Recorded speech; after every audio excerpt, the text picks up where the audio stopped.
Nagpalabas na po mga kababayan ng statement yung ating Pangulong Bongbong Marcos sa pagkahuli po ni Pacquiao.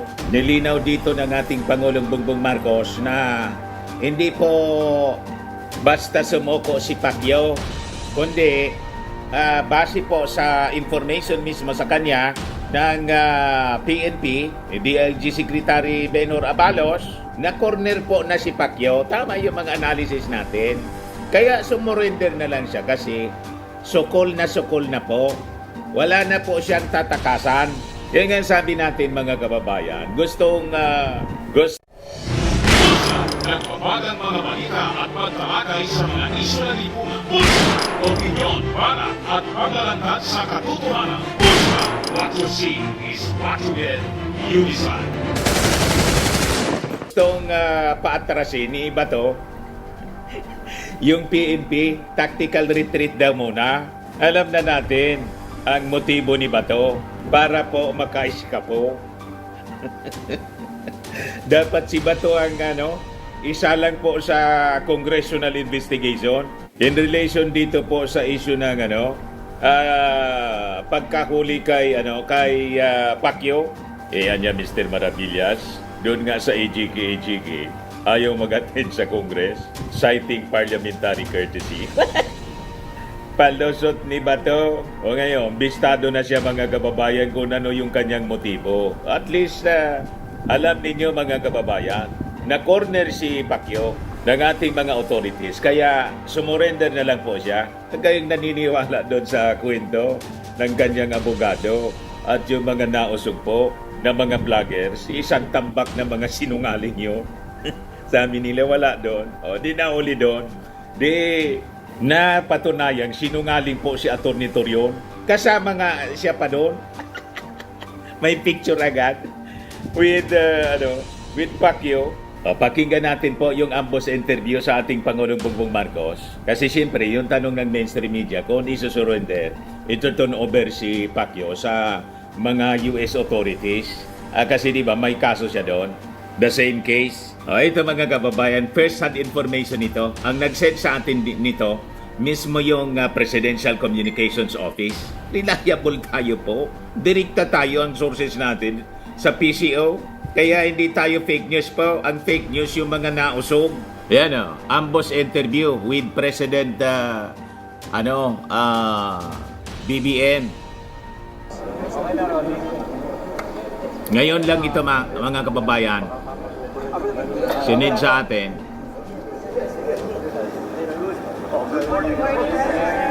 Marami siguro yung tanong. Sir, good morning po. Good morning, good morning. Nasa kamay na po ng mga otoridad si Pastor Kibuloy. Yes. Ano po ang next step ng administration given, sir, na meron tayong extradition treaty with the US? Well, the extradition request is not yet there. Besides, the judicial processes that Apollo Kibuloy is going to have to go through now, locally, still have to be done. Because we have, what has been done is that we have implemented and enforced an arrest warrant that was issued by the court. And therefore, it is now within the court's hands. Wala na sa executive ito. Kami sa executive, ang ginawa lang namin, in-implement lang namin, in-enforce lang namin ang order ng court. So, that is the situation now. We will have to look at that. But for the moment, hindi extradition ang tinitignan natin. Ang tinitignan natin ay yung mga kaso na mga complaint na pinila dito sa Pilipinas. At yun muna ang kailangan ng harap. Next question. Pilipinas muna. Sir, Good morning. Sir, anong participation ng Armed Forces of the Philippines? Bakit sila nandun? At bakit sa kanya nag-surrender si Pastor? Well, ganyan naman talaga. Madalas naman mangyari yan na may augmentation sa AFP. But let's be very clear. This was a police-led operation. It was a police operation. Kung ano man ang involvement ng AFP dyan ay, as I said, augmentation. As you can imagine, all through these past months, all the intelligence services were involved, both in the police, both in the AFP, even our civilian intelligence services. Kasama lahat yan para malaman natin ano yung dapat natin gawin, and what are the movements that can be attributed to Yung full story ng balitang yan, click subscribe muna dito sa ating YouTube channel and hit the notification bell para lagi po kayong updated sa mga kaganapan dito sa ating bansa. Like and share na rin po ninyo ang ating video at huwag na rin po ninyo na skip yung ating mga commercial ads para tuloy-tuloy lang ang pag-unlad ng Bagong Pilipinas. Sa mga nagana po ng malinis and spacious fitness gym, pumunta lang po kayo sa aming Colossal Fitness Gym. We also offer Grab Car Rental with our brand new 2023 model ng Toyota Innova.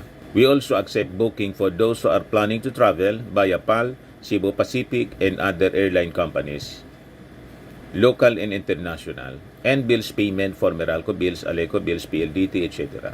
Ang Colossal Fitness Gym is located at 3rd floor Security Bank Building, Lanco Business Park, Legazpi City, Albay. For inquiries, look for Gilon Maravillas, contact number 0966-802-0949. Yan po yung aming Innova. Lagi na pong matao sa amin.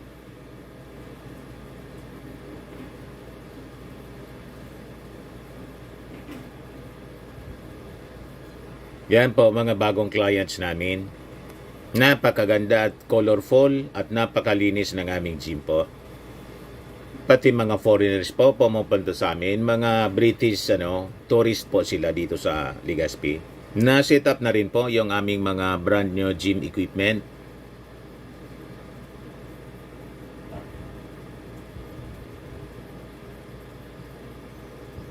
May treadmill na rin po kami. Ito naman po yung bago naming product na binibenta online. Eye Glow Serum, whitening po siya. Tingnan ninyo yung epekto sa aking anak na architect before and now. Yung mga inquiries po ninyo, dumiretso na lang kayo sa kanyang Facebook account, Riz Maravillas. Ito naman po, Firmax Firming and Lifting Cream, pinapahid po sa mga pulses in affected area. Mainam po sa paninigas ng mga kaso-kasuan. Ito naman po, Automax Radiant Serum. Sa mukha naman yung application, anti-aging po siya. You will look 10 years younger than your age. Sa mga cancer patients naman po, baka lang gusto ninyo itong itry. Neng siya red mixed fruit drink. Hindi mo po siya gamot, food supplement siya. Kaya lang, gawa siya mga kababayan sa goji berry. Yung goji berry may anti-cancer properties. O ngayon, yung mga inquiries ninyo, dumiretso na lang kayo sa aming messenger sa Facebook para masagot namin agad. Ayos pa? Ayos na ayos niya, Mr. Maravillas. Buloy. At yan ang, kaya naman may augmentation. Kung maalala ninyo, nung una silang pumasok, after 24 hours, 36 hours, hapong-hapo na yung mga polis. So, ang ginawa namin, para mareliego naman sila ng konti, ay nagpadala kami ng sundalo na AFP. That was about 2.5 weeks ago. Nagpadala tayo ng AFP para mag-augment, makapagpahinga naman yung mga police natin. But eventually, when that was okay, nung pwede na naman yung police natin, nilidro na naman natin yung AFP at ang police na naman ang nag-frontline. So, that's a standard procedure dito sa Pilipinas. Madalas naman talaga natin ginagawa yan. Well, I think what you all want to know, let me take you through the timeline of what happened. Ito na. Over the last 2-3 weeks, we have been getting messages and feelers. Alam niyo naman to, yung sinasabi magsusurrender si Mr. Tibuloy, basta meron sa mga condition na ano-ano na sinasabi na kailangan may promise na hindi siya papadala sa Amerika, na hindi at kung ano-ano pa. At alam naman ninyo, hindi naman natuloy yun, hindi naman maaari na yung fugitive ang nagsasabi ko ano yung mga kondisyon na Yes. sa pag-arresto sa kanya. Kaya walang nangyari doon. Patuloy naman muna, patuloy. Meron tayong mga feelers na nakuha. At we were very clear to his people, his lawyers specifically, na hindi maaari na may conditions na mayroon sa nilalagay. Correct. At lagi namin sinasabi, basta patuloy lang ang aming gagawin. you have to Pugante, you want to do, but you cannot. siyang magdidikta ng We are kondisyon. ordered by the court to enforce this order. Hindi po And that's what pwede. we're going to do. And the putting of conditions is not an option for somebody who is actually a fugitive. So Correct. this went on back and forth for the last 2-3 weeks. On yesterday, about between 8 and 9 in the morning, we got another message from our contacts na sinasabi, handa na raw siya mag-surrender. Sinabi na, very good.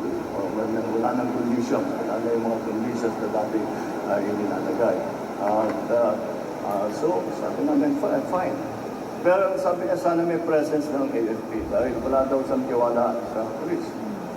So, fine. Yun ang ginawa namin. So, that was around, na-decide na, sabi ko, by 9 o'clock, I cannot remember the precise time, but by 9 o'clock yesterday, in the morning, I was able to say, sige, tuloy nyo na. Agree to that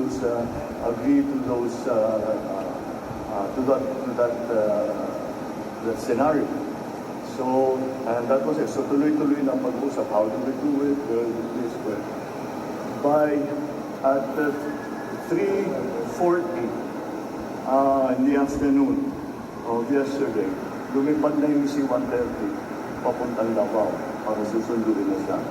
And that is exactly what happened. Pagbaba ng C-130 sa Davao Airport, pinuntahan na nila ang compound at natuloy na yung kanyang pag-exchange. Hindi na siya, sinakay siya sa C-130 para dalhin dito sa Maynila dahil kailangan ang unang naging kaso niya ay Pasig. So, doon muna siya haharap. And that's essentially the timeline of what happened yesterday. The events after things that were not really moving, kung hindi dun sa atin, yun na nga, pinasok na yun ng pulis yung compound. Nag-ukukay nga tayo dahil na ang intelligence natin ay sinasabi talagang nandoon siya. At papatuloy yung aming operation. So that is that was, I think, what convinced Mr. Kibuloy na wala na, useless na yung magtapo siya. Dapat lumabas na siya. And so, well, I'm happy that glad that this is over. We can now resolve and look at the allegations that have been made against him. We have to, I have to commend our PNP. This is police work at its best. This is what the PNP can do pag led well at maganda ang ating pagkakaunawa at pag-coordinate sa iba't ibang ahensya. But this is what policemen do. They go after and enforce court orders and go after those who have high places fight against them. At nakita natin, desidido ang ating mga pulis at ang instruction ko sa kanila. Etong last time, sinabi ko, pagpasok natin, huwag na kayong aalis dyan hanggang makuha ng siya. And that's exactly what they did. Nakita niya naman, this is, we had to engage so many parts of the agency, mga technical, yung mga intelligence services, lahat, kasama lahat yan. But it was, in the end, it was a police action that brought Apollo Tutuloy to the arms of the law. The question that is being asked constantly kagabi pa hanggang ngayon, nag-surrender ba o nahuli? I think that's a legal question, pero ganito mo iisip ko, hindi siya lilitaw kung hindi namin tinapon ng gusto. Ang pagkaintindi ko, ang pag-surrender, pag sinabing surrender, I don't know, maybe the legalists can explain this. Pero ngunit ang pagkaintindi ko, ang surrender, kapag wanted ka, ang surrender, pupunta ka sa police station o sa, ewan ko, sa prosecutor, I don't know kung saan. sabihin, to an official authority, sasabihin, nagsusurrender na ako. Alam ko may court order na, may arrest order na ako, kaya magsusurrender na ako. Hindi ganyan yung nangyari. Ang nangyari, napilitan siyang lumabas dahil malapit na ang pulis sa kanya. Tama yung analysis So, natin. discredit. Ang sabi niya, Na corner yung eh. mga follower niya, magpapakamatay para sa kanya. At ayaw niyang mangyari yun. So to his credit, that he was still displaying a modicum of leadership to his followers. Kaya naman, again, I will stress, it was a very, how do we say, involved police action, augmented of course by the AFP, augmented by the civilian arms of government,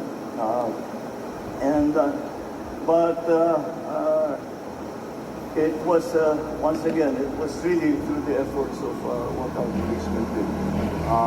And once again, I stress that kung merong mang nasaktan, ay may galos lamang, may sugat lamang, no major injuries or sige, sa tulukan, sa kirian. Ngunit wala namang nasaktan na, wala namang namatay, walang naparil. Dahil walang politiko. Lahat ng pumasok sa KOJC compound, lahat ng tao natin, ni isa doon ay may dalang paril. Wala sa kanilang may dalang paril. Dahil hindi mo na malaman ito, may dalang paril, iba yung nagiging usapan. Yung instruction ko sa kanila.